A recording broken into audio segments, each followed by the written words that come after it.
डामडिम के चारापट्टी इलाके में दिन दहाड़े एक गृहिणी ठगी का शिकार हो गई। आरोप है कि सफाई पाउडर का डेमो दिखाने के बहाने घर में घुसे दो फर्जी सेल्समैन सोने की चेन लेकर फरार हो गए। पीड़िता सुपर्णा सरकार ने बताया कि वह घर में बैठकर खाना खा रही थी, तभी डोरबेल बजाने पर उन्होंने दरवाजा खोला, जहां दो युवक खुद को सेल्समैन बताकर खड़े थे। पहले उन्होंने कहा कि उन्हें किसी सामान की आवश्यकता नहीं है। इस पर दोनों युवकों ने बताया कि वे कोई सामान बेचने नहीं आए, बल्कि केवल एक नए सफाई पाउडर का डेमो दिखाने आए हैं। उन्होंने एक पहचान पत्र भी दिखाया। उनकी बातों पर विश्वास कर सुपर्णा सरकार ने उन्हें घर के अंदर आने की अनुमति दे दी। इसके बाद दोनों ने घर की विभिन्न वस्तुओं को साफ करके दिखाया। फिर उन्होंने उनके गले में पहनी चेन को भी छीनकर साफ करने की बात कहकर उतार दिया। आरोप है कि चेन को एक लिफाफे में रखकर का नाटक कर उन्होंने एक लिफाफा उनके हाथ में दिया, लेकिन अनजाने में उसे बदलकर दूसरा लिफाफा थमा दिया। सुपर्णा सरकार ने बताया है कि उनके जाने के बाद जब उन्होंने लिफाफा खोला तो उसमें सोने की चेन की जगह कुछ पत्थर रखे हुए थे। तभी उन्हें एहसास हुआ कि वे ठगी का शिकार हो चुकी हैं। घटना के बाद इलाके में सनसनी फैल गई। पीड़ित परिवार ने आरोपियों की शीघ्र पहचान कर उन्हें गिरफ्तार करने तथा उनके खिलाफ उचित कानूनी कार्रवाई करने की मांग की है।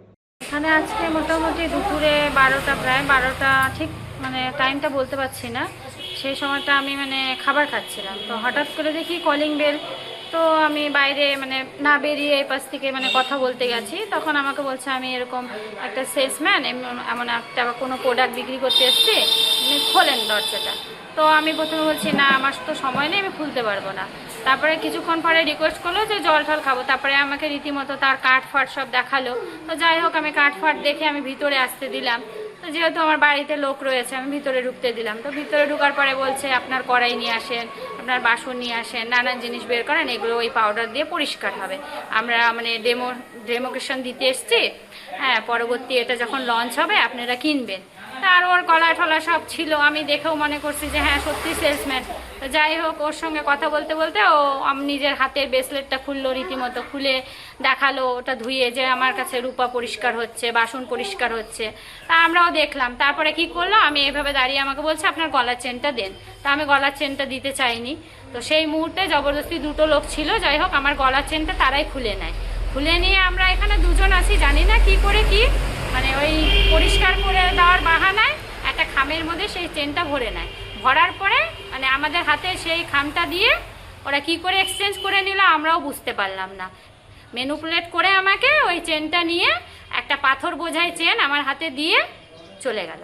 এই হলো আজকের ঘটনা। আর আমার এখানে আসার আগে আরেকটা বাড়িতে গিয়েছিল, সেই মহিলাকেও রীতিমতো ইয়ে করেছিল, কিন্তু সেই মহিলা অজুহাত দিয়েছে যে আজকে একাদশী বা অম্বুবাচী চলছে, আমি কোনো কিছু পরিষ্কার করাবো না, তোমরা যাও। হ্যাঁ, আর আমার বাড়িতে এসে আজকে এই ঘটনাটা ঘটে গেল আমার সঙ্গে।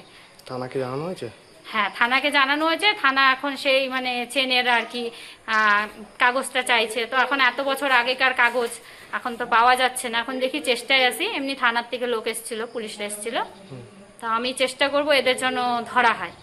আপনার নাম? আমার নাম সুপর্ণা সরকার, আমি ডামডিমের বাসিন্দা।